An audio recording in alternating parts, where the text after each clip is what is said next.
আমরা বইরা যদি ভাতার কানা বলি চলো আজকে না ঘুরবা যাবো, তখন ভাতারে বক্তব্য শুন, দেশের যে অবস্থা ঘোরাঘুরি বাদ দে, টাকা পয়সা নষ্ট করা বাদ দে, 2 দিন পর ভাত কোনটা পাবো সেই চিন্তা কর দিনি। মানে ভাতারে মন বোঝা বড় দায়বু। ভাতারে যত রাগ সব বইয়ের উপর, যত মন খারাপ সব বইয়ের উপর, যত টেনশন সব বইয়ের সামনে। ধরো যে তোমার ভাতার মন খারাপ করে বসে আছে, তুমি কথা বললে খালি ঝাকঝাক করে উঠেছে। কিন্তু ধরো যে পাশের বাসায় সুন্দর একটা ভাবি যদি এসে ডাক দেয়, ভাই চলো তো আমার ঘরের তালাটা আমি না খুলতে পারছি না, তখন দেখবেন এক লাভ দেয় অমনি উঠে চল যাবে। এতক্ষণ তোমার ভাতারে যে হাড়ি মুখটা আসলো, এত বড় ঢুকসার মতন মুখ করে আসলো তালা ধরে, সেই ঢুকসার মতন মুখটা হাসি ফুটে একেবারে ফালের মতন দাঁত বার করে ছুটবে ভাবির সাথে তালা খুলতে। তোমাকে একবার জিজ্ঞাসাও করবে না যে বউ আমি কি জামু। এতক্ষণ আগে তোমার ভাতারে যে মন খারাপ আসলো, শরীর খারাপ আসলো, সেগুলো মন খারাপ শরীর খারাপ কোনো দুশ্চিন্তা কোনো কিচ্ছু থাকবে না, সব মন মেজাজ ভালো হয়ে যাবে ওই একটা সুন্দর ভাবির ডাকে। হাসি মুখে লাফাতে লাফাতে ভাবির তালা খুলতে চলে যাবে। আবার ধরো তোমার ভাতারে মেলা মন খারাপ, অফিসের থেকে আইছে, তুমি কথা বলতে পারছেন না, মুখ দিয়ে আগুন বার হচ্ছে, কিন্তু ভাতারক যদি সাথে সাথে বন্ধু একটা ফোন দেয় বলে এই বন্ধু আয় তাড়াতাড়ি আমরা ঘুরতে যাম, তোর জন্য আমরা দায় আছি, অমনি দেখবেন একের মুখ দিয়ে আগুন বাড়ানা, মন খারাপ শরীর খারাপ মুচ্চা দূর একের খাট থেকে এক লাভ মারা নিচে নামে বলে বন্ধু তুই খালি দাঁড়া আমি 1 সেকেন্ডের মধ্যে আসছি বলে একের দৌড়। সেই মুহূর্তে তোমার ভাতারে জ্বর সর্দি কাশি মন খারাপ টাকার অভাব সংসার দুশ্চিন্তা বইয়ের দুশ্চিন্তা কোনো কিচ্ছু থাকবে না বোন, খালি প্যান্ট শার্ট পিনবে পারফিউম লাগাবে একের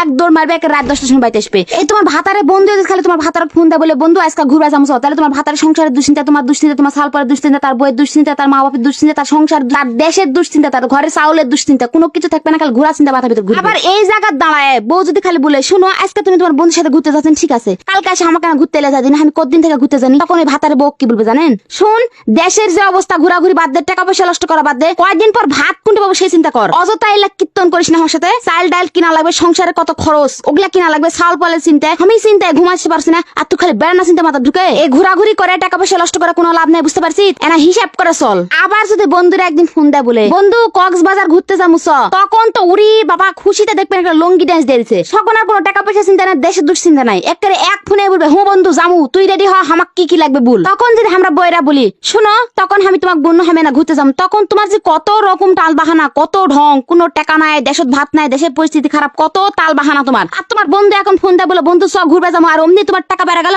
এবার দেখো আমাকে ভাতার আমার কি লাগান ক্লাস 1 2 এ সালে লাগান বুঝ দেয়, তখন এবার কি পাগলা বুঝ আমার দিবে শুনো। অল্প কয়েকটা টাকা লাগবে, তোমাকে লিয়ে গেলে তো মেলা টাকা পয়সা লাগবে, বন্ধু লিয়ে গেলে এক রুমত থাকমু অল্প করে ঘুরমু, আর ফ্যামিলি লিয়ে গেলে তো মেলা টাকা পয়সা খরচ হবে, তুমি বুঝেন না। শোনো আমি জায়গায় ঠিক মতন সিনেসানে আসি তারপর তোমার লিয়ে ঘুরবা যাবো, এইরকম একটা বুঝ দিয়ে তোমার থামে থবে, কিন্তু কোনোদিন তোমার কপালে জুটবে না এই ভাতার সাথে ঘুরতে যাও। মানে ভাতারক নিজের ঘরের বউ ছাড়া পাশের বাসার ভাবি বন্দুক তাগরক এতই পরিমাণ ভালো লাগে, কৃষক যে বউক লিয়ে এগরে এত চুলকানি এটা ভাই আমরা বুঝি না। আমরা বইরা কি এমন দুষ করি আমাদের ভাতারের কাছে যে আমাদের ভাতারা আমার দেখতে পায় না, আমাদের খুবই দুঃখ ভাই এই বিষয় নিয়ে। মানে আমাদের বয়ে গেলে কোনো ভাতারের কাছে সকাল রাত বলতে কিছু প্রকাশ করা যাবে না ভাই। শোনো কি হয়েছে, আমরা বইরা যদি বলি আমাদের এই জিনিসটা একদম পছন্দ হয় না কিনে দাও দিন, তখন তো আমাদের ভাতারের একটা টেনশনে শেষ, তখন একটা হাড়া ডাক pressure low pressure high high মাথা ঘুরে পড়ে যাবে, সেরকম মাথা পানি ঢালা যাবে, তখন বলবে কি শোনো হ্যাঁ এই মাসে তো এত টাকা খরচ হলো, কয়টা টাকা বেতন পাইছি, টাকা পয়সা নাই, আচ্ছা দেখি সামনের মাসে তো কিনে দেবনি, এত টেনশন করিস না তো আমার সাথে। এই হলো আমাদের ভাতারের সংসার আমাদের অধিকার, বুঝতে পারছেন। আমরা সংসার করি ঠিকই কিন্তু আমাদের ভাতারের কাছে তার পাশের বাসার ভাবি আর তার বন্ধু ছাড়া আমাদের কোনো দামি নাই রে ভাই।